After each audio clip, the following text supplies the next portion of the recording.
हजुरलाई आज म घरमै सजिलैसँगले तारेको माछा एकदमै मिठो र सजिलो तरिकामा बनाएर देखाउँदैछु। Greetings everyone, YouTube channel Amar Panchhi food वर्ल्डमा हजुरहरूलाई धेरै धेरै स्वागत छ। यो तारेको माछा एकदमै क्रिस्पी छ र यसलाई मैले घरमै पाइने सामग्रीहरूबाटै सजिलैसँगले तयार गरेकी हुँ र यो खाँदाखेरि पनि एकदमै स्वादिलो हुन्छ। हजुरहरूले यसलाई चाहिँ विशेष गरेर स्न्याक्सको रूपमा खान सक्नुहुन्छ वा यसमा झोल राखेर पनि खान सक्नुहुन्छ। सुरुमा एउटा बाउलमा मैले आधा चम्चा जति नुन लिएँ, साथसाथै जिरा धनियाँको पाउडर आधा चम्चा लिएँ, 1 चम्चा रातो पिरो धुलो खुर्सानीलाई राखेँ र बेसारलाई राखेँ। नुन खुर्सानी बेसार आधा चम्चा राखेँ, नुन खुर्सानी आफ्नो स्वादअनुसार राख्न सक्नुहुन्छ। बेसन चाहिँ 1 चम्चा र आधा चम्चा वा 1.5 चम्चा जति राखेँ। कागती एउटा सिङ्गै राखेँ मैले यसरी र त्यसपछि 2 चम्चा पानी राखेँ। यसलाई चाहिँ हामीले एउटा ब्याटर बनाउनु पर्छ। हजुरहरूले बाहिरको जस्तै रेस्टुरेन्ट स्टाइलमा बनाउन चाहनुहुन्छ भने थोरै food colour, orange red food colour पनि हाल्न सक्नुहुन्छ। मैले चाहिँ आज फुड कलर चाहिँ हालिनँ। यसमा बनाउन एकदमै सजिलो छ।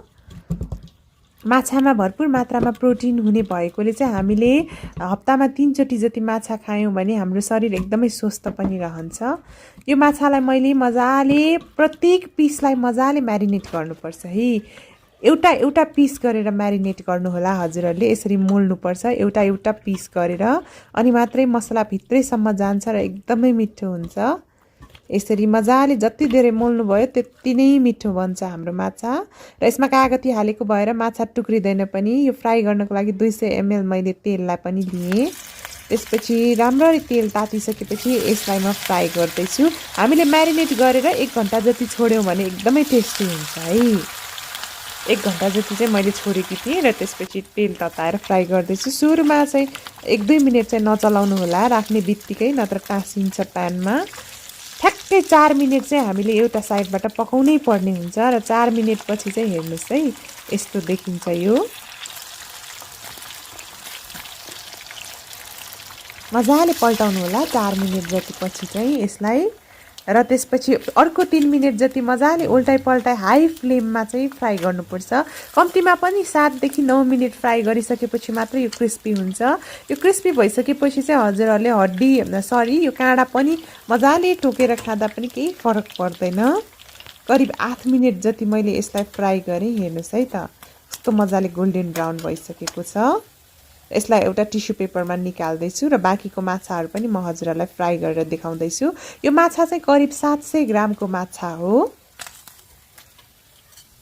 700 ग्राममा चाहिँ मैले आधा चम्चा जति मात्रै नुन राखेकी छु। हजुरहरूलाई नुन अलिक बढी मनपर्छ भने नुन खुर्सानी आफ्नो स्वादअनुसार चाहिँ एडजस्ट गर्न सक्नुहुन्छ। र माछाको टाउकोलाई पनि राखेँ मैले। हेर्नुहोस् है, हजुरहरूमध्ये कसलाई माछाको टाउको मनपर्छ तल कमेन्ट सेक्सनमा भन्नुहोस् है त।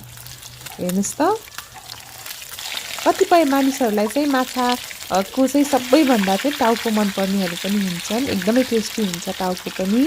यसलाई पनि 4 मिनट एक साइडबाट र अर्को साइडबाट 3 मिनट पकाएर एकदमै मजाले क्रिस्पी बनाएँ मैले। हेर्नुहोस् है, कस्तो खाउँ लाग्दो तरिकामा तयार भएको। हजुरहरूलाई चाहिँ मेरो च्यानल अमर पन्छी फुड वर्ल्डमा मैले कुनै पनि खानेकुराहरू बनाएको हेर्न चाहनुहुन्छ भने चाहिँ तल कमेन्ट सेक्सनमा कमेन्ट पनि गर्न सक्नुहुन्छ है हजुरहरूले। हेर्नुहोस् त, कति सिम्पल तरिकामा तयार भएको, धेरै सामग्री पनि चाहिँदैन।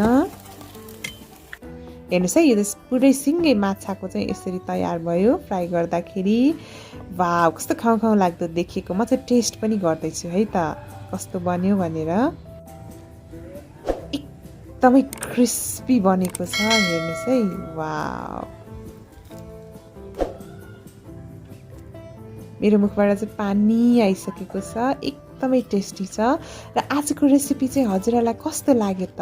मन पर्यो भने भिडियोलाई लाइक, कमेन्ट र सेयर गर्न नबिर्सिनु होला। साथै मेरो च्यानल अमर पन्छी फुड वर्ल्डलाई सब्सक्राइब पनि गरिदिनु होला। Thank you so much for watching.